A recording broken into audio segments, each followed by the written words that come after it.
अब चालू है। नमस्कार विद्यार्थियों, कर्मा इस किस प्लेटफॉर्म पर आप सभी का आज पुनः स्वागत है। मुझे ऐसा लगता है कि तकनीकी कारणों की वजह से थोड़ा सा लेक्चर में डिले हुआ है, विलंब हुआ है, लेकिन मुझे ऐसा लगता है कि आप लोगों तक अब लिंक पहुंच गई होगी, सूचना पहुंच गई होगी। तो जल्दी से आइए और मेरे कुछ सवालों का जवाब दीजिए, फिर हम बात को बढ़ाते हैं आगे। तो ठीक है भाई, जल्दी से चलिए, जल्दी से आइए। दिख तो ना रहा कोई यार? हाँ, मैसेज कर दिए हो।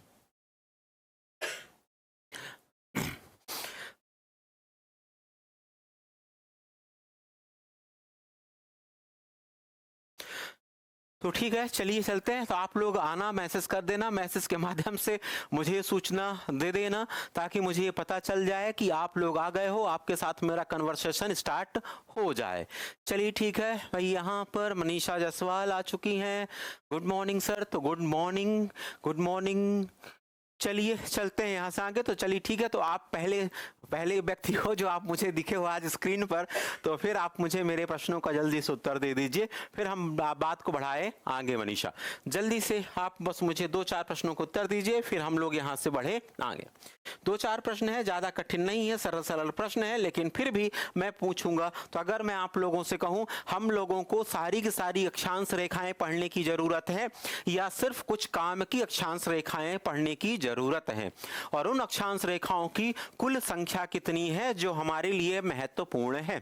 तो उन महत्वपूर्ण संख्याओं में से अगर मैं आप लोगों से कहूं, अक्षांश रेखाओं में से एक का नाम है विषुवत रेखा, एक का नाम है कर्क रेखा। एकदम सही आंसर आ गया 5। क्या है? 5। तो एक का नाम है विषुवत रेखा, एक का नाम है कर्क रेखा, एक का नाम है मकर रेखा, एक का आर्कटिक और एक का नाम अंटार्कटिक है। चलिए ठीक है, तो हम लोग बात को बढ़ाते हैं यहां से आगे। जैसे आप लोगों ने कल देखा था, कल की जितनी भी बात हमारी आप लोगों के साथ हुई थी, उतने तक की मैं बात बता रहा हूं यहां पर। तो देखिए आप लोग, सबसे बड़ी बात यह कि यहां पर आप लोग देखोगे, यहां पर 2-4 चीजें आप लोगों को मिल जाएंगी, कुछ नई चीजें मिलेंगी। देखना आप लोग, सबसे बड़ी बात यह कि हम लोगों ने कल यहां पर देखा था, कल यहां पर हम लोगों ने बनाई थी एक ऐसी पृथ्वी। ध्यान सुना, कल हम लोगों ने बनाई थी यहां पर एक ऐसी पृथ्वी। चलिए, तो ठीक है भाई, यहां पर हम लोगों ने एक बनाई थी पृथ्वी। उस पृथ्वी पर हम लोगों ने ऐसी खींच दी थी लाइन।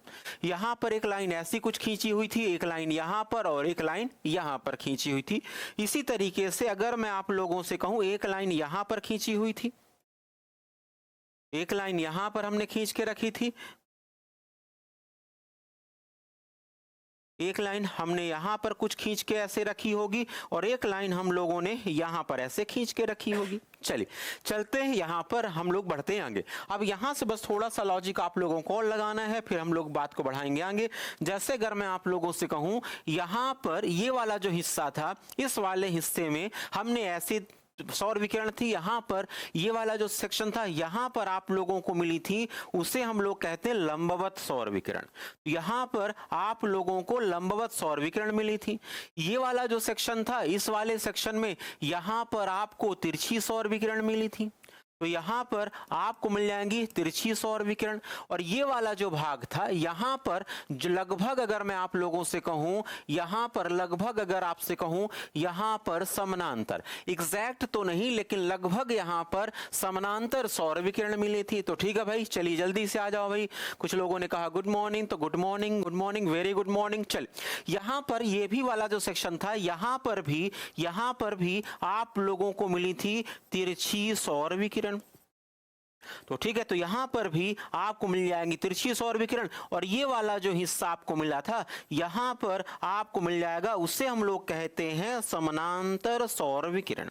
कौन सा सौर विकिरण है भाई? समानांतर सौर विकिरण। चलिए, अब जैसे अगर मैं आप लोगों से कहूं, यहां पर 3 प्रकार की सौर विकिरण पहुंची थी। आप लोगों ने कल बताया था, कल ही की बात को थोड़ा सा आगे बढ़ा रहा हूं, फिर आगे बढ़ता हूं।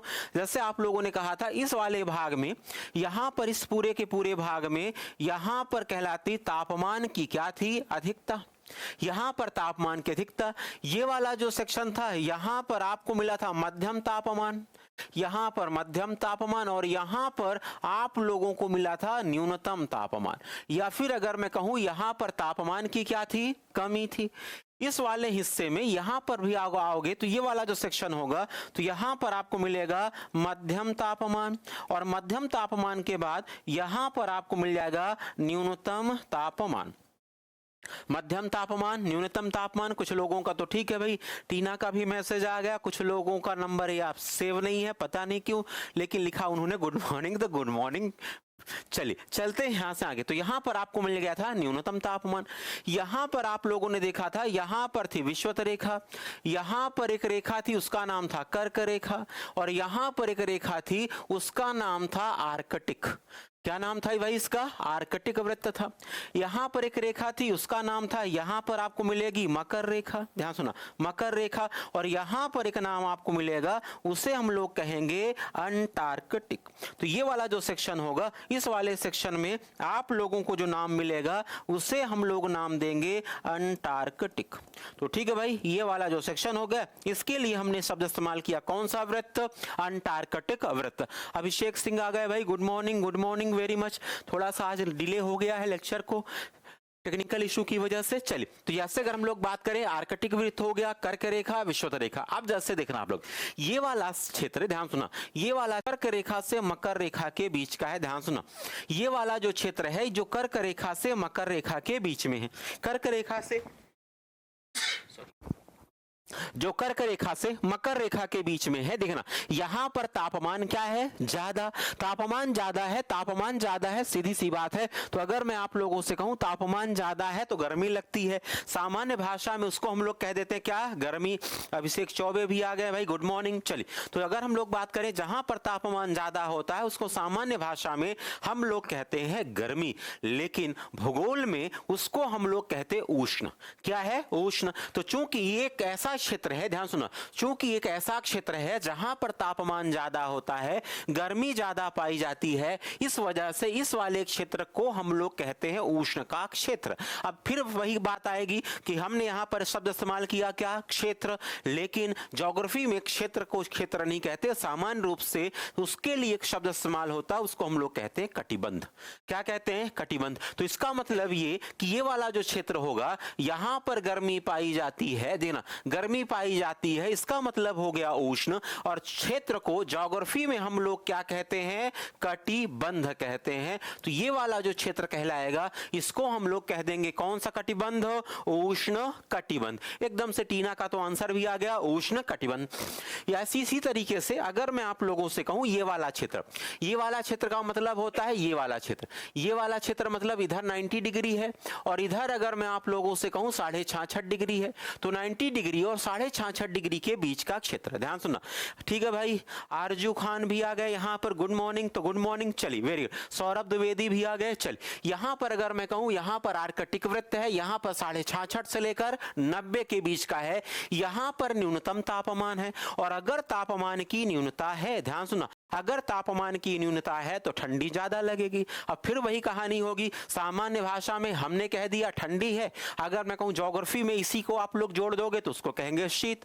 और ये ऐसा क्षेत्र है जहां पर ठंड ज्यादा पाई जाती है, इस वजह से इसको हम लोग कह देते हैं कौन सा कटिबंध?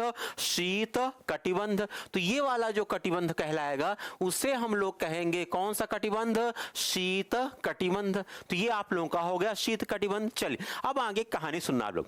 चलिए, कल आप लोगों ने 4 महत्व बताए थे, ध्यान सुना, कल आप लोगों ने 4 महत्व बताए थे 5 प्रमुख अक्षांश रेखाओं के। आज आप लोगों को उसमें कुछ ना कुछ ऐड करना पड़ेगा, ये बात आप लोग ध्यान में रखना। चलिए, और अगर मैं आप लोगों से कहूं ये वाला जो क्षेत्र है, ये वाला क्षेत्र, ये वाला क्षेत्र का मतलब 23.5 से लेकर 66.5 के बीच, ये 23.5 डिग्री है, ध्यान सुना, ये 23.5 डिग्री है कर्क रेखा। ये वाला जो क्षेत्र होगा इन दोनों के बीच में है, दोनों के बीच में। तो जैसे आप लोग करते हो संधि विच्छेद करते हो, दो शब्दों को मिलाकर आप जोड़ते हो, फिर उनको अलग भी करते हो। तब अगर मैं आप लोगों से कहूं एक तरफ है उष्ण, एक तरफ है शीत, तो उष्ण और शीत को मिला दोगे तो बन जाएगा एक कटिबंध, और उसका नाम हो जाएगा क्या? शीतोष्ण कटिबंध। चलिए, ठीक है भाई। यहां पर अगर मैं आप लोगों से कहूं तो यहां पर एक और नाम मिल जाएगा, उसे मैं कहूंगा कौन सा कटिबंध? शीतोष्ण कटिबंध। चलिए, जैसे आप लोगों ने देखा तो इसी तरीके से यहां पर दक्षिणी जो गोलार्ध होगा, इस दक्षिणी दक्षिणी गोलार्ध में भी आप लोगों को 3 कटिबंध मिल जाएंगे। शीतोष्ण कटिबंध हो जाएगा और फिर यहां पर आप लोगों को एक और कटिबंध मिला, उसे हम लोग कह देंगे शीत कटिबंध। तो कुल मिला के ध्यान सुना, कुल मिला के अगर मैं आप लोगों से कहूं पृथ्वी पर, ध्यान सुना, पृथ्वी पर कुल मिला के अगर मैं आप लोगों से कहूं कितने प्रमुख कटिबंध पाए जाते हैं, कितने कटिबंध पाए जाते हैं, जल्दी से आप लोग मुझे बता दीजिए, फट से आंसर कमेंट के माध्यम से कीजिए। कितने कटिबंध पाए जाते हैं, 3 या 4? 3 या 4? मुख्य रूप से मैं बोल रहा हूं भाई, मुख्य रूप से आंसर बताना आप लोग। 3 पाए जाते हैं या फिर 4 पाए जाते हैं, जल्दी से मुझे इसका आंसर बता दीजिए। यहां पर 3 कटिबंध मिलेंगे या फिर 4 कटिबंध मिलेंगे? जो भी कटिबंध आपको मिले आप लोग फट से बता दीजिए। मूल रूप से पूछ रहा हूं, मूल रूप से। चल, तो मूल रूप से आप लोग कटिबंध देख लीजिए। तो अगर आप लोगों से मैं कहूं एक कटिबंध यहां पर, एक कटिबंध यहां पर, एक कटिबंध यहां पर, और अगर आप लोगों से मैं कहूं बाकी इधर भी आप लोगों को मिल जाएंगे कटिबंध, तो कुल मिला के ध्यान सुनना, कुल मिला के अगर आप लोगों से मैं कहूं कि यहां पर जो कटिबंधों की कुल संख्या है, ध्यान सुना, कटिबंधों की कुल संख्या है, वो कटिबंधों की कुल संख्या यहां पर आपको मिलेगी 3। तो यहां पर आपको मिल जाएंगे कितने कटिबंध? 3 कटिबंध मिल जाएंगे। चलिए भाई, 3 कटिबंध आप लोगों को यहां पर मिल जाएंगे। मैं आप लोगों का टेक्स्ट नहीं पढ़ पा रहा हूं, क्यों नहीं पढ़ पा रहा हूं पता नहीं, तो ठीक है। तो यहां पर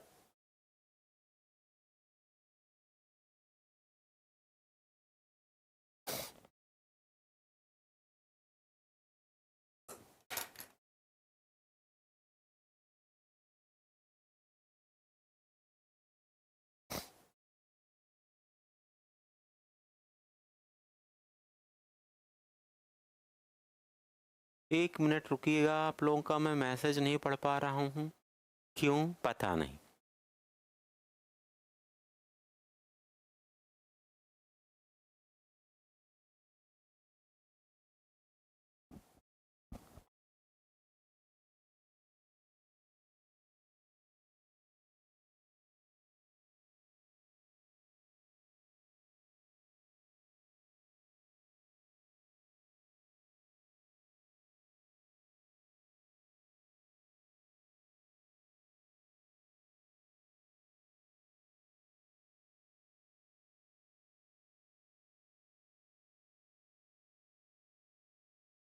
ठीक है भाई, आप लोगों का मैसेज मुझे दिखने लगे। तो कुल मिला के अगर मैं कहूं आप लोगों का आंसर आया कितना? 3। तो 3 आपके कटिबंध हो गए। अब आप लोग मुझे बता देना, अगर मैं आप लोगों से कहूं उष्ण कटिबंध कहां से लेकर कहां तक, शीतोष्ण कटिबंध कहां से लेकर कहां तक, शीत कटिबंध कहां से लेकर कहां तक, इसके निर्धारण में इन कटिबंधों की सीमा का निर्धारण भी, ध्यान सुनना आप लोग, इन कटिबंधों की सीमा का निर्धारण भी 5 अक्षांश रेखाएं ही करती हैं। क्या करती हैं? 5 अक्षांश रेखाएं। तो 5 अक्षांश रेखाओं के द्वारा ही कटिबंधों का क्या होता है? निर्धारण होता है। ये बात आप लोग ध्यान में रखना आप लोग। तो अगर मैं आप लोगों से कहूं, ध्यान सुनना, तो अगर मैं कहूं यही 5 अक्षांश रेखाएं पृथ्वी पर कहां पर कितना तापमान होगा उसका निर्धारण करती हैं, सौर विकिरण का विस्तार कहां पर कैसा होगा वो भी निर्धारण करती हैं, फिर अगर मैं आप लोगों से कहूं सौर विकिरण की प्रकृति कैसी होगी वो भी निर्धारण करती हैं। कुल मिला के अगर मैं आप लोगों से कहूं पृथ्वी पर तापमान से संबंधित जितनी भी घटनाएं होती हैं उन सब की घटनाओं का निर्धारण, ध्यान सुना, उन निर्धारण यही कटिबंध करते हैं। ये बात आप लोग ध्यान में रखना। तो मूल रूप से आपको कटिबंध कितने मिल जाएंगे? 3। तो 3 कटिबंध आपको यहां पर मिल गए। चलिए, अब आप लोग समझ में आई बात। सबसे बड़ी बात है कि आखिर मैंने इतना जोर क्यों दिया इन 5 अक्षांश रेखाओं पर। इन्हीं 5 अक्षांश रेखाओं के आधार पर आप बहुत कुछ जान सकते हो। चलिए, अब जैसे अगर हम बात करें, इसी से हम थोड़ा सा आगे बढ़ाते हैं। अब जैसे अगर मैं आप लोगों से कहूं यहां पर ये जो कटिबंध है, ध्यान सुना, ये जो कटिबंध है इन कटिबंधों को हम लोग कहते हैं ताप आधारित कटिबंध। ये आप लोगों को मिले ताप आधारित कटिबंध। तो इनके लिए जो शब्द इस्तेमाल होता है, जो आप लोगों को कटिबंध मिले, इन कटिबंधों को हम लोग क्या कहते हैं? ताप आधारित कटिबंध। टीना का तो आंसर भी आ गया पहले से, ताप आधारित कटिबंध है। ये ताप आधारित कटिबंध है। क्यों ताप आधारित कटिबंध कहते हैं? हैं? क्योंकि इन कटिबंधों में हमने तापमान को ही क्या बनाया? आधार बनाया। अगर कोई पूछे क्यों, ध्यान सुना, अगर कोई पूछे क्यों, तो इसको हम लोग कहते हैं क्योंकि हमने इन कटिबंधों के निर्धारण में तापमान को आधार बनाया है। ध्यान सुना, तापमान को क्या बनाया मैंने यहां पर? आधार बनाया है। इस वजह से इसको हम लोग कहेंगे क्या? तापमान आधारित कटिबंध। अब चलते हैं, यहां पर ही तापमान आधारित कटिबंध हो गए। ध्यान सुना, तापमान आधारित कटिबंध हो गए। तापमान आधारित कटिबंध हो गए तो इनमें से एक को हम लोग कहते हैं, ध्यान सुना, एक के लिए शब्द हम लोगों ने शब्द इस्तेमाल किया यहां पर, उसे हम लोगों ने नाम दिया है उष्ण कटिबंध। ध्यान सुना, एक को हम लोगों ने नाम दिया उष्ण कटिबंध, एक को हम लोगों ने यहां पर नाम दिया शीतोष्ण कटिबंध, और एक को हम लोगों ने यहां पर नाम दिया, उसे हम लोग कहते हैं कौन सा कटिबंध? शीत कटिबंध। तो एक हो जाएगा शीत कटिबंध। चलिए भाई, सत्येंद्र का भी आ गया, good morning, very good morning. चलिए, तो यहां पर आप लोगों को मिल जाएगा शीत कटिबंध, यहां पर शीतोष्ण कटिबंध, और आपको मिल गया शीत कटिबंध। अब जैसे अगर मैं आप लोगों से कहूं इसका जो विस्तार है, देखना, इसका जो विस्तार है वो है 0 से लेकर 23.5 डिग्री, दोनों गोलार्धों में, नॉर्थ में भी और साउथ में भी, दो के दोनों गोलार्धों में इसका विस्तार मिलेगा। शीतोष्ण कटिबंध का जो विस्तार मिलेगा वो 23.5 से लेकर 66.5 के बीच मिलेगा।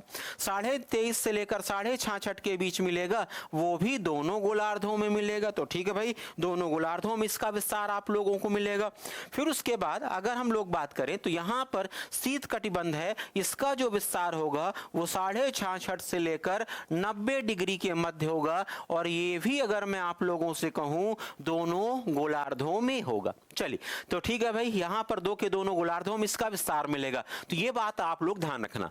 अगर मैं आप लोगों से कहूं यहां का जो तापमान होगा, यहां का तापमान मध्यम तापमान, यहां का जो तापमान होगा, यहां का अधिकतम तापमान, ध्यान सुना, यहां पर अगर हम लोग बात करें अधिकतम तापमान, और यहां का जो तापमान होगा, यहां के तापमान को हम लोग कहेंगे कौन सा? न्यूनतम तापमान। तो एक आप लोगों को, चलिए ठीक है भाई,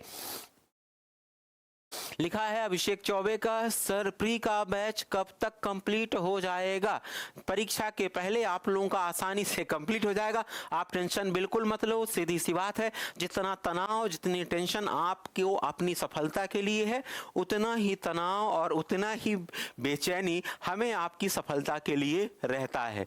चलिए, क्योंकि सीधी सी बात है, आप और हम एक दूसरे के पूरक हैं, एक दूसरे के बिना कल्पना संभव नहीं है। आप निश्चिंत रहना अभिषेक, आप निश्चिंत रहना, सीधी सी बात है, कोर्स कंप्लीट हो जाएगा।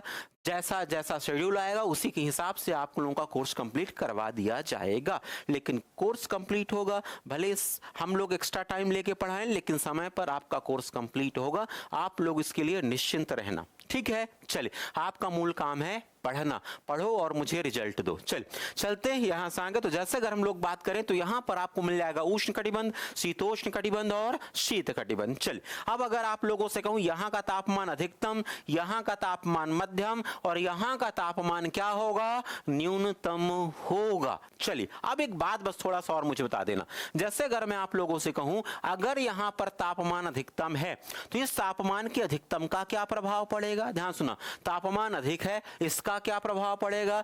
विकास का है, ओके सर, थैंक यू, तो वेरी मच। चलिए, अगर आप लोगों से मैं कहूं यहां पर वेलकम है भाई आपका, इसका क्या प्रभाव पड़ेगा? ध्यान सुना, इसका क्या प्रभाव पड़ेगा? और अगर कहीं का तापमान, ध्यान सुना, अगर कहीं का तापमान न्यूनतम है तो उसका क्या प्रभाव पड़ेगा? क्या है उसका क्या प्रभाव पड़ेगा? चलिए, चलते हैं। जैसे अगर हम लोग बात करें तो यहां पर उष्ण कटिबंध है, शीतोष्ण कटिबंध है और शीत कटिबंध। सब जगह का तापमान अलग अलग है, और अगर सब जगह का तापमान अलग अलग है तो फिर यहां पर आप लोग देखना कि इसका प्रभाव क्या पड़ेगा। अब चलिए, अब इसके लिए बस एक थोड़ा सा आपको लॉजिक लगाना है, थोड़ा सा कॉन्सेप्ट आप लोगों को और समझना है, फिर हम लोग बढ़ेंगे आगे। अब जैसे अगर मैं आप लोगों से कहूं उष्ण कटिबंध है, उष्ण कटिबंध का तापमान अधिक होता है, है तो उस अधिक तापमान का क्या क्या प्रभाव पड़ेगा। शीतोष्ण कटिबंध है, यहाँ पर मध्यम तापमान है तो उसका क्या क्या प्रभाव पड़ेगा। यहाँ पर अगर मैं कहूँ शीत कटिबंध है और यहाँ का न्यूनतम तापमान है तो उसका क्या क्या प्रभाव पड़ेगा। आरजू खान का भी आया कि थैंक यू सर, वेलकम। चलिए चलते हैं हम लोग यहाँ से आगे। अब जैसे अगर आप लोगों से मैं कहूँ अगला जो सेक्शन आप लोगों का बनता है यहाँ पर, उसी को हम लोग आगे पढ़ेंगे। पहले देखना आप लोग, तो यहाँ पर अगर हम लोग बात करें तो यहाँ पर मैं बता रहा हूं तापमान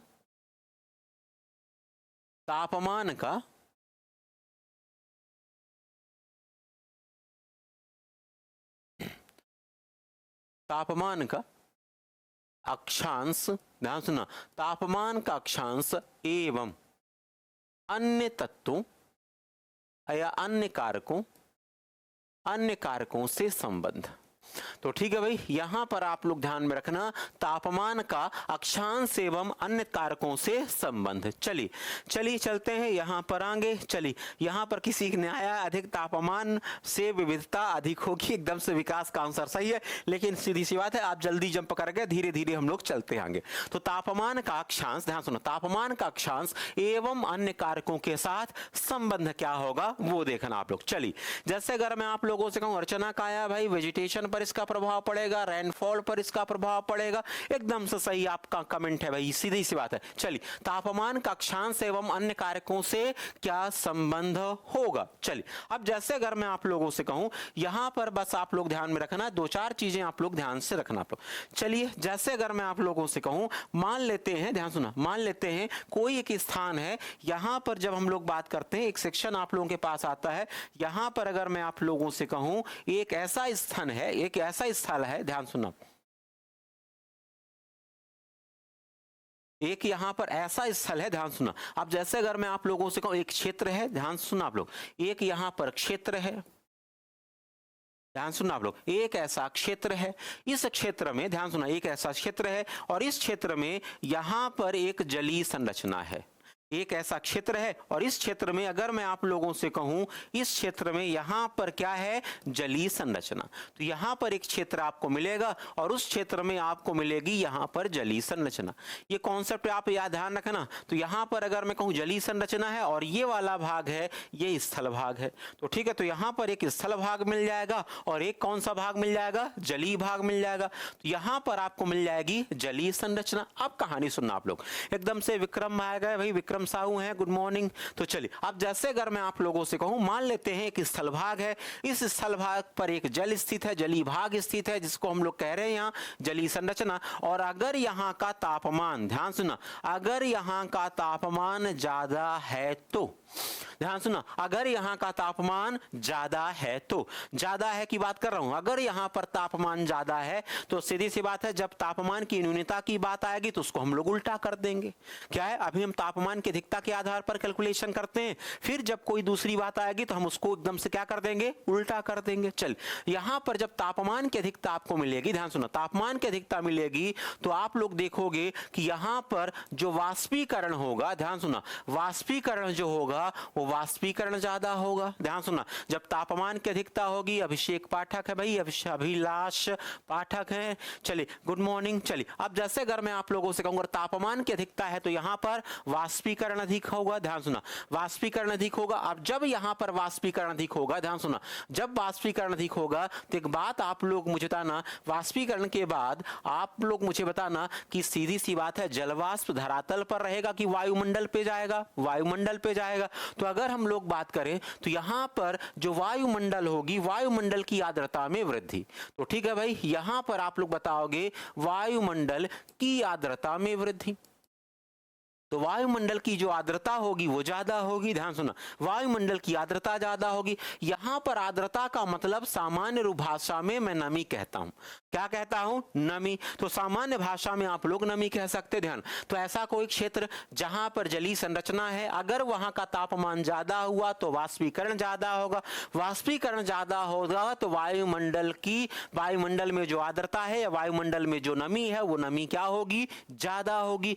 जब वायुमंडल वायुमंडल की आर्द्रता में अधिकता आपको मिलेगी। सीधी सी बात है, ध्यान सुना। फिर इस अगर मैं आप लोगों से कहूं, अगर यहां पर आर्द्रता है, ध्यान सुना, आर्द्रता अगर आप लोगों को यहां पर मिल रही है तो यहां पर फिर यहां पर होगी संघनन की क्रिया। ध्यान सुना, कौन सी क्रिया होगी? संघनन की क्रिया होगी। संघनन की क्रिया होगी। संघनन की क्रिया के फलस्वरूप, ध्यान सुना, संघनन की क्रिया के फलस्वरूप यहां पर होगा बादलों का निर्माण। तो बादलों का निर्माण यहां पर ज्यादा होगा, तो ठीक है भाई, यहां पर आप लोग बता दोगे बादलों का क्या होगा? निर्माण। तो बादलों का भी निर्माण अगर मैं आप लोगों से कहूं यहां पर ज्यादा होगा। और जब बादलों का निर्माण ज्यादा होगा, ध्यान सुना, जब बादलों का निर्माण ज्यादा होगा तो बादलों के निर्माण की वजह से जितना ज्यादा बादल होंगे, ध्यान सुना, जितने अधिक बादल होंगे उतनी अधिक यहां पर वर्षा होगी। तो बादलों की अधिकता की वजह से यहां पर होगी क्या? वर्षा। और वर्षा थोड़ी नहीं, बहुत सारी वर्षा, जिसको हम लोग कहते हैं झमाझम बारिश,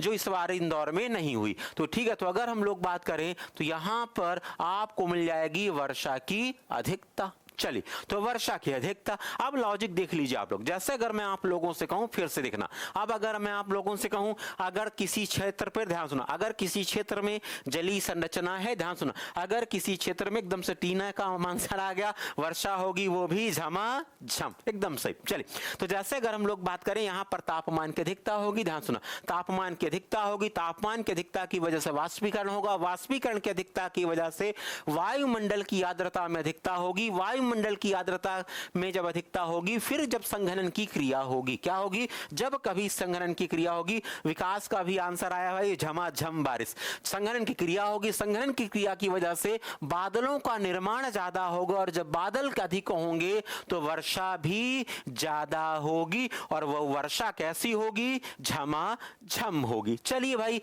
यहां पर आप लोगों को मिल जाएगी कैसी बारिश? झमाझम बारिश। चलिए, अब अगर मैं आप लोगों से कहूं, सीधी सी बात है, अगर वर्षा ज्यादा हो गई, ध्यान सुना, वर्षा ज्यादा हो गई तो वर्षा की अधिकता का प्रभाव देखिए क्या है? वर्षा की अधिकता का प्रभाव देखिए। वर्षा की अधिकता का क्या प्रभाव पड़ेगा? सामान्य रूप से अभी अभी बारिश का मौसम जा रहा है, जहां पर आप लोग सामान्य रूप से देखोगे कि जब बारिश ज्यादा होती है, ध्यान सुनना, जब बारिश ज्यादा होती है तो बारिश ज्यादा होने का क्या प्रभाव पड़ता है? अब आप लोग, सीधी सी बात है, इसका बहुत आसानी से अंदाजा लगा सकते हो, लेकिन मैं वो पहले वो एक शब्द तो बता दूं आपको। वो शब्द कौन सा इस्तेमाल करने जा रहा हूं? एक शब्द इस्तेमाल होता है, उसे हम लोग कहते हैं जैव विविधता। कौन सी विविधता है यहां पर? जैव विविधता। तो एक शब्द आप लोगों को यहां पर मिलेगा, उसे हम लोग कहेंगे जैव विविधता।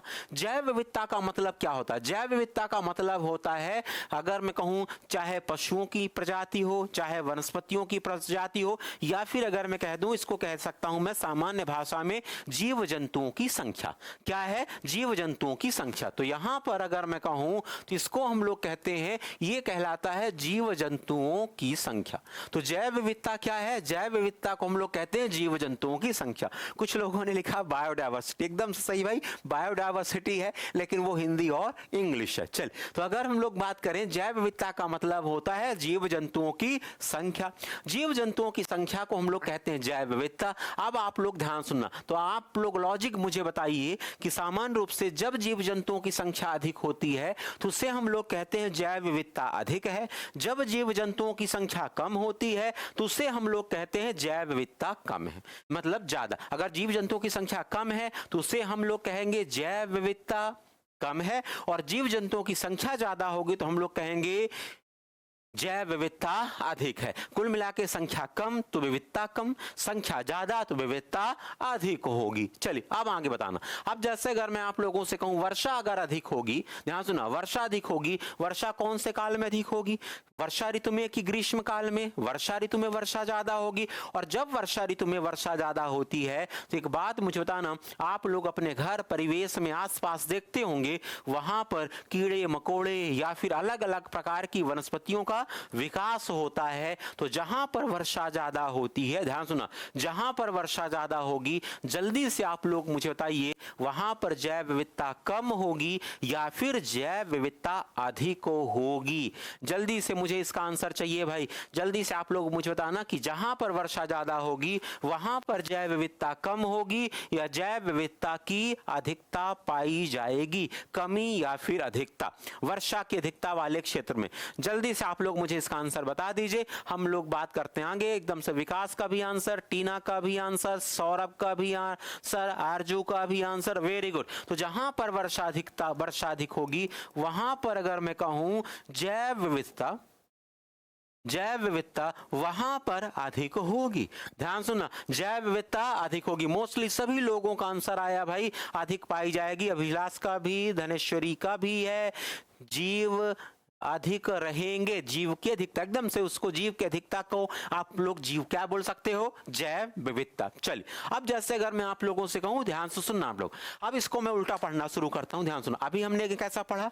हमने कहा जहां पर तापमान ज्यादा होगा वहां पर वाष्पीकरण ज्यादा होगा, जहां पर वाष्पीकरण ज्यादा होगा वायुमंडल में आर्द्रता अधिक होगी, फिर उस आर्द्रता के बाद होगा संघनन की क्रिया। संघनन की क्रिया के फलस्वरूप बादलों का निर्माण अधिक होगा, बादलों के निर्माण के अधिकता के फलस्वरूप वर्षा की अधिकता होगी, और जहां पर वर्षा की अधिकता होगी वहां पर जैव विविधता की भी अधिकता पाई जाएगी। तो ठीक है भाई, इतनी बात तो अपनी पक्की हो गई। क्या है? इतनी बात अपनी पक्की हो गई। अब चलिए चलते हैं। अब जैसे अगर हम लोग बात करें इसी चीज को, हमने अभी देखना तो तापमान का जैव विविधता के साथ, ध्यान सुना, तापमान का जैव विविधता के साथ कैसा संबंध है? एक आप लोगों ने 10वीं तो पास किया ही होगा।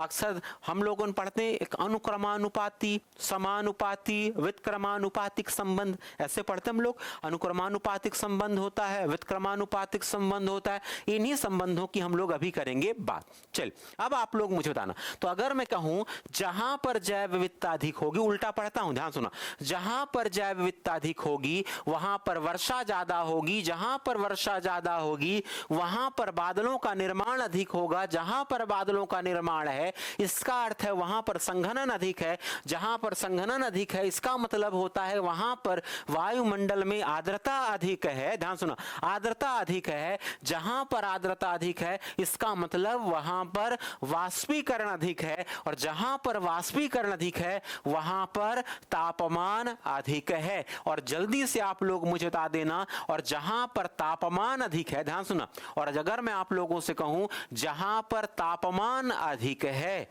जल्दी से आप लोग मुझे इस प्रश्न का आंसर बताओ। जहां पर तापमान अधिक है वहां पर क्या है? जहां पर तापमान अधिक है, लॉजिक देखना, जहां पर तापमान अधिक है वहां पर उष्ण कटिबंध होगा या शीत कटिबंध होगा? जल्दी से बताओ आप लोग। जहां पर तापमान ज्यादा है वहां पर उष्ण कटिबंध होगा या फिर शीत कटिबंध होगा? जल्दी से इसका आंसर आप लोग मुझे बता दीजिए फट से। जहां पर तापमान ज्यादा है वहां पर, ध्यान सुनो, जहां पर तापमान ज्यादा है वहां पर उष्ण कटिबंध या फिर शीतोष्ण कटिबंध? फट से आंसर आप लोग मुझे बता दीजिए जल्दी से। अगर हम लोग से कहूं, ठीक है भाई, आंसर आया, सौरभ का भी आया, टीना का भी आया, उष्ण। Very good. तो कुल मिला के अगर मैं आप लोगों से कहूं ये कौन सा कटिबंध कहलाया? उष्ण कटिबंध। क्या कहलाया? उष्ण कटिबंध। एकदम सर्चना का भी आंसर आया, उष्ण कटिबंध। चलिए कुछ लोगों ने लिखा है शीत, भाई शीत कटिबंध। अरे भाई ब्लंडर है, ब्लंडर। चलिए तो अगर आप लोगों से मैं कहूं, अब देखना आप लोग, अब देखना तापमान का हर किसी के साथ संबंध जुड़ गया। उष्ण कटिबंध होगा, लॉजिक पढ़ना आप लोग, उष्ण कटिबंध में तापमान अधिक होगा, उष्ण कटिबंध में वाष्पीकरण अधिक होगा, उष्ण कटिबंध में वायुमंडल की आर्द्रता अधिक होगी, यहां पर संघनन की क्रिया अधिक होगी। उष्ण कटिबंध में अगर मैं कहूं बादलों का निर्माण ज्यादा होगा, उष्ण कटिबंध में वर्षा की अधिकता होगी, और उष्ण कटिबंध में जैव विविधता भी अधिक होगी। धानेश्वरी का भी आंसर आया उष्ण कटिबंध, सबका आंसर आया उष्ण कटिबंध, एक को छोड़कर। चलिए तो जैसे अगर मैं आप लोगों से कहूं, ध्यान सुनना, उष्ण कटिबंध, अब आप लोग लॉजिक देख लीजिए, उष्ण कटिबंध की विशेषता तैयार हो गई आपकी।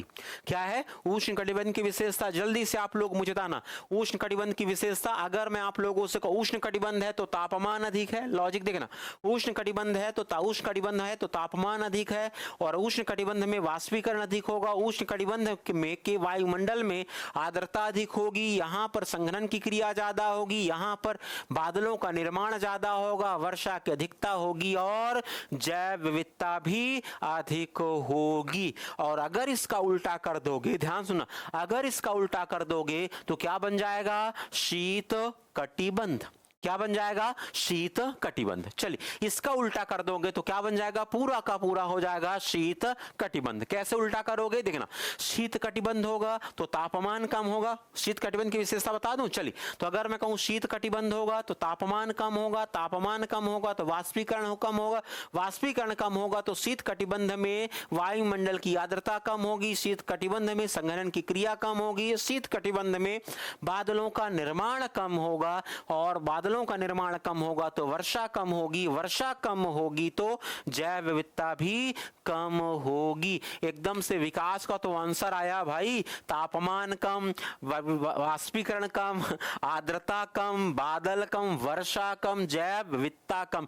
एकदम से सही भाई, विकास आपका तो एकदम से कॉन्सेप्ट एकदम से क्लियर हो गया है। चलिए चलते हैं यहां से आगे। अब जैसे अगर मैं कहूं एकदम से आप लोगों ने इसको क्या कर दिया? उल्टा कर दिया। तो अगर आप लोगों से कह दूं यहां पर, अब आप लोग ध्यान रखना, इसी की बात करूं यहां पर, ध्यान सुना। अगर आप लोगों से मैं कहूं, इसी को मैं आगे बढ़ाता हूं, इसी बात को अगर मैं आपसे कह दूं, लॉजिक सुनना आप लोग, अनुक्रमानुपातिक वृत्तक्रमानुपातिक समझते हो? चलिए तो अगर मैं आप लोगों से कहूं, ध्यान सुना, एक शब्द मैं पकड़ता हूं यहां पर, तापमान। क्या है? तापमान। तापमान, ध्यान सुनना, तापमान एवं अक्षांश के मध्य संबंध कैसा होगा? तापमान और अक्षांश के मध्य कैसा संबंध होगा? जल्दी से आप लोग मुझे बताना। तापमान और अक्षांश के मध्य, ध्यान सुनना, तापमान और अक्षांश के मध्य अनुक्रमानुपातिक संबंध होगा या फिर व्युत्क्रमानुपातिक संबंध? क्या है? तापमान और अक्षांश के बीच, ध्यान सुनना, टीना का तुलनात्मक रूप से सब कम। Very good. चलिए तो अगर मैं आप लोगों से कहूं तापमान और अक्षांश के बीच कैसा संबंध होगा? तापमान और अक्षांश के बीच कैसा संबंध?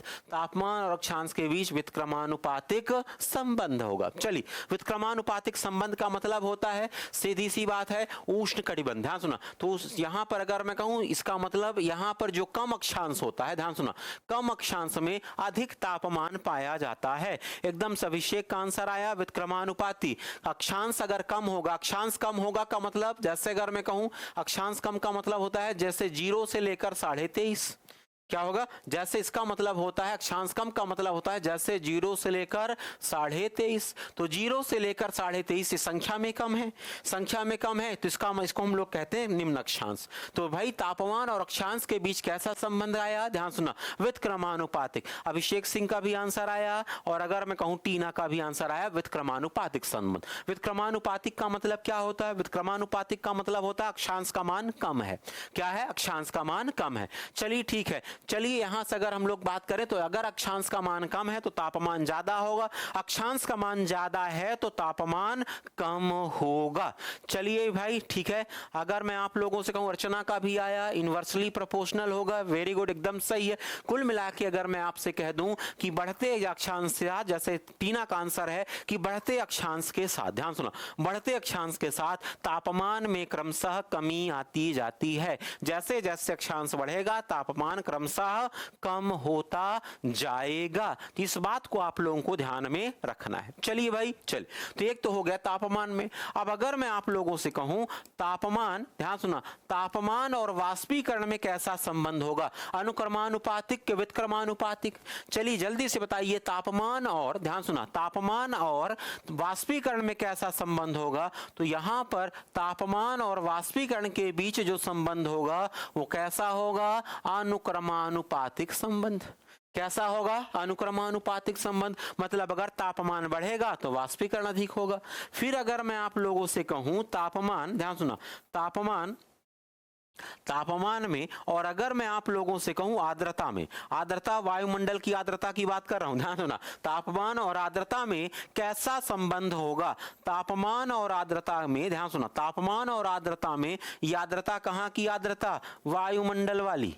क्या है? वायुमंडल वाली। चलिए तो अगर मैं आप लोगों से कहूं तापमान, ध्यान सुना, तापमान और आर्द्रता के बीच कैसा संबंध होगा? अनुक्रमानुपातिक। एकदम से भाई सीधी सी बात है, टीना का भी, अर्चना का, अभिषेक का भी एकदम से आंसर सही आ रहा है। चलिए तापमान और आर्द्रता के बीच अनुक्रमानुपातिक संबंध। अब जैसे अगर मैं कहूं तापमान, ध्यान सुनना आप लोग, तापमान डायरेक्टली प्रोपोर्शनल है कि इनवर्सली प्रोपोर्शनल है? जल्दी से आप लोग मुझे बताइए वर्षा के।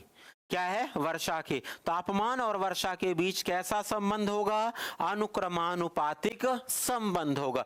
एकदम से भाई धानेश्वरी का भी आया अनुक्रमानुपातिक संबंध। अनुक्रमानुपातिक का मतलब अगर तापमान ज्यादा होगा तो वर्षा ज्यादा होगी। ध्यान सुना, तापमान ज्यादा है तो वर्षा ज्यादा होगी। बस एक पॉइंट आप लोग और बता दीजिए, अगर मैं कह दूं, ध्यान सुना, अगर मैं कह दूं तापमान ज्यादा है तो जैव विविधता कैसी होगी, जल्दी से आप लोग मुझे बता दीजिए। अगर तापमान ज्यादा है तो जैव विविधता कैसी होगी, जैव विविधता के बीच और तापमान के बीच कैसा संबंध, जल्दी से आप लोग मुझे बताइए, जल्दी से आप लोग मुझे बताइए। तापमान और जैव विविधता के बीच कैसा संबंध, अनुक्रमानुपातिक संबंध। एकदम से सही, बजाई भाई ज्यादा, एकदम सही है। अगर तापमान ज्यादा होगा तो जैव विविधता ज्यादा होगी, अनुक्रमानुपातिक संबंध।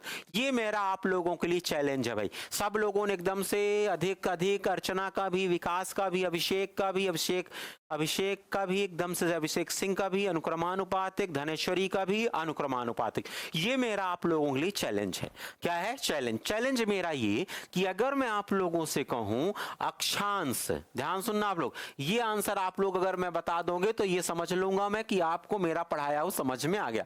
अक्षांश और जैव विविधता के बीच क्या है, अक्षांश और जैव विविधता के बीच कैसा संबंध होगा, जल्दी से आप लोग बता दीजिए। अक्षांश और जैव विविधता के बीच कैसा संबंध होगा, अनुक्रमानुपातिक, विकास एकदम से सही है, अनुक्रमानुपातिक संबंध होगा या फिर व्युत्क्रमानुपातिक संबंध, जल्दी से आप लोग मुझे बता दीजिए। अक्षांश और जैव विविधता के बीच, ये मेरा चैलेंज है आप लोगों के लिए भाई, चैलेंज,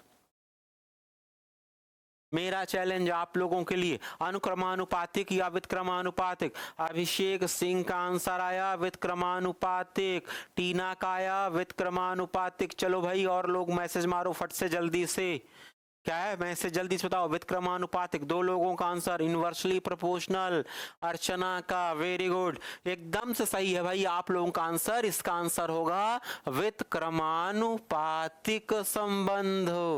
कैसा संबंध होगा, व्युत्क्रमानुपातिक संबंध होगा। विकास का भी आ गया व्युत्क्रमानुपातिक संबंध। इसका मतलब ये कि निम्न अक्षांशों पर, ध्यान सुनना, निम्न अक्षांशों पर जैव विविधता, ध्यान सुनना, निम्न अक्षांशों पर जैव विविधता, निम्न अक्षांशों पर जैव विविधता अधिक होगी और उच्च अक्षांशों पर जैव विविधता कम होगी। अभिलाष पाठक का भी आंसर आया व्युत्क्रमानुपातिक, वेरी गुड, एकदम से सही भाई। चलिए अब अगर मैं आप लोगों से कहूं तो यहां पर अक्षांश और जैव विविधता के बीच कैसा संबंध होगा, व्युत्क्रमानुपातिक संबंध होगा। तो ये बात आप लोगों को ध्यान में रखनी है। चलिए अब जैसे अगर आप लोगों से मैं कहूं ठीक है भाई, इतने सारे आप लोगों के कॉन्सेप्ट क्लियर हो गए। अब जैसे अगर आप लोगों से मैं कहूं, चलिए अब आप लोगों को मैं एक बात बताऊं, यहां चले आगे, यहां से इतना क्लियर हुआ ना आपका। चलिए जल्दी से आप लोग मुझे बताना। तो यहां पर मैंने बनाए, यहां पर ताप कटिबंध, क्या बनाए यहां पर, ताप कटिबंध। ताप कटिबंध हमने बनाए। यहां पर आप लोगों ने तीन ताप कटिबंध देखे थे, तीन ताप कटिबंध देखे थे, ध्यान सुना। एक का नाम था, यहां पर मैंने लिखा था उष्ण कटिबंध, एक मैंने यहां पर लिखा था शीतोष्ण कटिबंध, ध्यान सुना, एक यहां पर लिखा था मैंने शीतोष्ण कटिबंध और एक मैंने यहां पर लिखा था शीत कटिबंध। अब मैं शीतोष्ण की बात नहीं करता, शीतोष्ण की बात नहीं करता कि सीधी सी बात है दोनों के बीच की विशेषताएं हैं। क्या है, दोनों के बीच की विशेषताएं, ठीक है भाई, दोनों के बीच की विशेषताएं हैं, इसलिए मैं इस पर बात नहीं करता। अब जैसे उष्ण कटिबंध है, उष्ण कटिबंध का मतलब होता है 0 से लेकर 23.5 डिग्री, 0 से लेकर 23.5 डिग्री, इसका मतलब इसको हम लोग कहेंगे निम्न अक्षांश।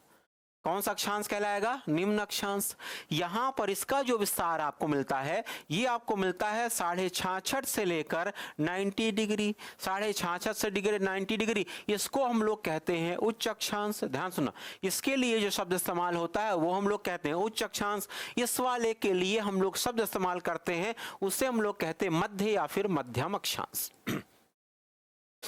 क्या कहलाएगा, मध्य या फिर मध्यम अक्षांश कहलाएगा। चलिए अब आगे कहानी सुनना आप लोग। ये उष्ण कटिबंध है, उष्ण कटिबंध में क्या होगा, ध्यान सुना, मैंने आप लोगों से कहा था यहां पर अगर मैं कहूं यहां पर तापमान अधिक है, ऐसा ही था ना, याद है पिछले वाले में, यहाँ पर तापमान अधिक है। इस वाले सेक्शन में अगर मैं आप लोगों से कहूँ यहाँ पर तापमान कम है, तो एक जगह तापमान अधिक है, एक जगह तापमान कम है। जहां पर तापमान ज्यादा है, ध्यान सुना, जहां पर तापमान ज्यादा है उसका प्रभाव क्या होगा, क्या है उसका प्रभाव क्या होगा, उष्ण कटिबंध की में तापमान अधिक है तो इसका प्रभाव क्या होगा, पहला पॉइंट। अगर मैं आप लोगों से कहूँ वाष्पीकरण ज्यादा, क्या होगा, यहाँ पर वाष्पीकरण ज्यादा होगा। फिर अगर मैं आप लोगों से कहूं यहाँ पर आर्द्रता अधिक होगी, क्या होगी, आर्द्रता अधिक होगी। अगर मैं आप लोगों से कहूं यहाँ पर वर्षा की अधिकता होगी, क्या है, वर्षा की अधिकता होगी। यहाँ पर अगर आपसे मैं कहूं जैव विविधता, क्या है, यहाँ पर जैव विविधता भी क्या होगी, अधिक होगी। यहाँ पर आप लोगों को जैव विविधता भी अधिक होगी। यहाँ पर तापमान है, ध्यान सुना, तापमान है, यहाँ पर तापमान का जो प्रभाव होगा, ध्यान सुना, यहाँ पर जो तापमान का प्रभाव होगा मैं लिख देता हूं यहाँ पर उष्ण का उल्टा, क्या है, उष्ण का उल्टा। तो ठीक है, तो यहाँ पर मैं लिख दे रहा हूं उष्ण का उल्टा।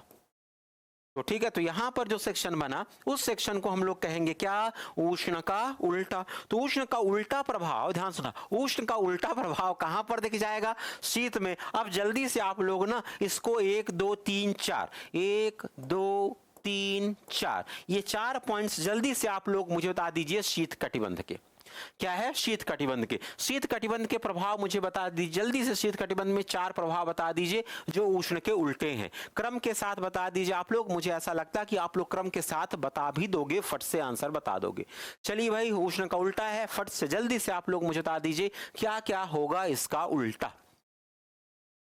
वाष्पीकरण वहां पर है ना, अच्छा, वाष्पीकरण वहां पर कम होगा, आर्द्रता वहां पर, ध्यान सुना, आर्द्रता वहां पर कम होगी, वर्षा भी कम होगी, जैव विविधता भी कम होगी। चलिए ठीक है, तो कुछ लोगों का आंसर आने लगा भाई, सीधी सी बात है, आर्द्रता कम हो जाएगी, ध्यान सुना, आर्द्रता कम हो जाएगी। देखिए, वाष्पीकरण कम है, आर्द्रता कम है, वर्षा कम है और जैव विविधता भी कम होगी, यही बात होगी ना। चलिए चलते हैं जल्दी से, बायोडायवर्सिटी भी कम होगी। अभिषेक का भी आंसर सही है, टीना का भी है।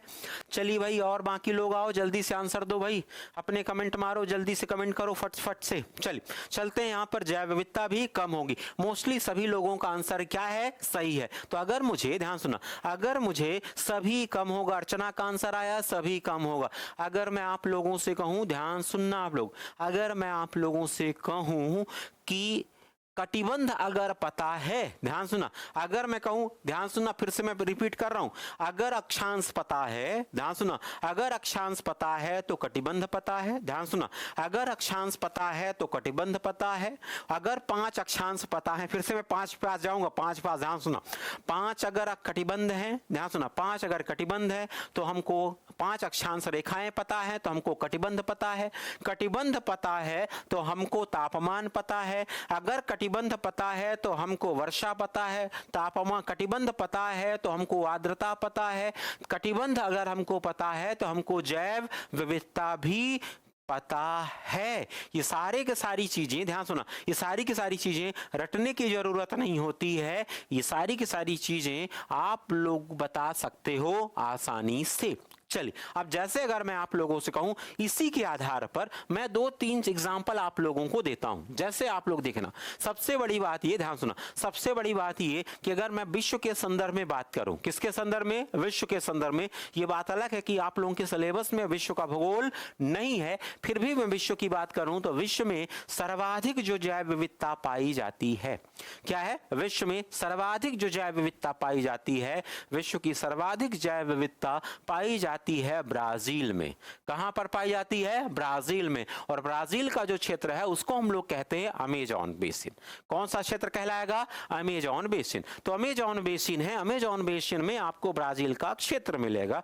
उसी ब्राजील के क्षेत्र में एकदम से आंसर आया अमेजॉन फॉरेस्ट, वही अमेजॉन जिस पर आजकल सेल चल रही है। चलिए, जैसे अगर हम लोग बात करें तो यहां पर जब हम लोग बात करते हैं अमेजॉन बेसिन, तो अमेजॉन बेसिन से जानते हो आप लोग विषुवत रेखा गुजरती है। विषुवत रेखा गुजरती है, इसका मतलब ये है कि वहां पर आपको मिल जाएगी उष्ण कटिबंध, आपको वहां पर मिल जाएगा।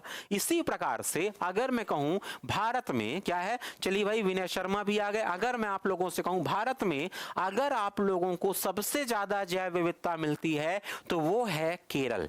क्या है? केरल। चलिए भाई एकदम से सीधी सी बात है, टीना ने कहा उसको हम लोग फेफड़ा भी कहते हैं अमेजोन की जंगलों को। चलिए पर्यावरण, अगर आप लोगों से कहूं यहां पर अब आप लोग मुझे एक बात और बता देना, जैसे अगर मैं कहूं भारत में सर्वाधिक जैव विविधता मिलती है केरल में, केरल में भी वो भी अगर मैं कहूं शांत घाटी, शांत घाटी का क्षेत्र है, शांत घाटी के क्षेत्र में सबसे ज्यादा आपको जैव विविधता मिलेगी। तो अगर आप केरल की भी लोकेशन देखोगे, ध्यान सुना, केरल की भी लोकेशन देखोगे तो केरल भी विषुवत रेखा के निकट होगा। क्या होगा? विषुवत रेखा के निकट होगा, और विषुवत रेखा के निकट है इसका मतलब ये है कि वहां पर भी उष्ण कटिबंध है, वहां पर भी क्या है? उष्ण कटिबंध है। ठीक है, तो इतनी बातें आप लोगों को ध्यान में रखनी है। ये सारी की सारी चीजें, ध्यान सुना, सारी की सारी चीजें यहां पर आपने लॉजिक से लगाया, किसके हिसाब से? अक्षांश के हिसाब से। अगर आप लोगों का अक्षांश का कॉन्सेप्ट क्लियर है, अगर आप लोगों का अक्षांश का कॉन्सेप्ट क्लियर है, ये समझ लेना आप लोगों का ज्योग्राफी का आधा सेक्शन आपका तैयार हो चुका है। क्या है? ज्योग्राफी का आधा आंसर तैयार हो चुका है। ठीक है भाई, यहां पर चलिए चलते हैं यहां से आगे। अब जैसे अगर मैं कहूं ममता भी आ गई हैं, लिखा है कार्ल की, मतलब थोड़ा सा कम समझ में आ रहा है क्या लिखा आप लोगों ने, लेकिन ठीक है जो भी। चलिए, तो अगर आप लोगों को अक्षांश ढंग से क्लियर है, आपका कॉन्सेप्ट है, किसी ने आंसर लिखा है आज आपकी ऑफलाइन क्लास वाली फील आ रही है ऑनलाइन में, तो ठीक है, अच्छी बात है। चलिए, तो कोशिश करता हूं कि ऑनलाइन में भी ऑफलाइन जैसी बातें आप लोगों से हो जाए मेरी, अच्छी बात है। बस फर्क इतना रहता है कि यहाँ पर ऑनलाइन रहती है तो कुछ बातें बोल नहीं पाता। चलिए चलते हैं हम लोग यहाँ से आगे। तो आज बाकी तो ठीक है, हमारी क्लास देर से स्टार्ट हुई थी, ध्यान सुना, केरल की साइलेंट वैली, एकदम से सही भैया। तो कुछ चीजें हम, अगर मैं कहूँ क्लासेस लेट से शुरू हुई थी तो कुछ चीजें हम थोड़ा सा कम सेक्शन पढ़ा पाया हूं, लेकिन ठीक है, बाकी टीचर्स तो आ गए होंगे तो उनकी क्लासेस होंगी। तो आज तो बस इतना ही। Thank you very much. रोक दिए थे क्या पहले ही? अच्छा ठीक।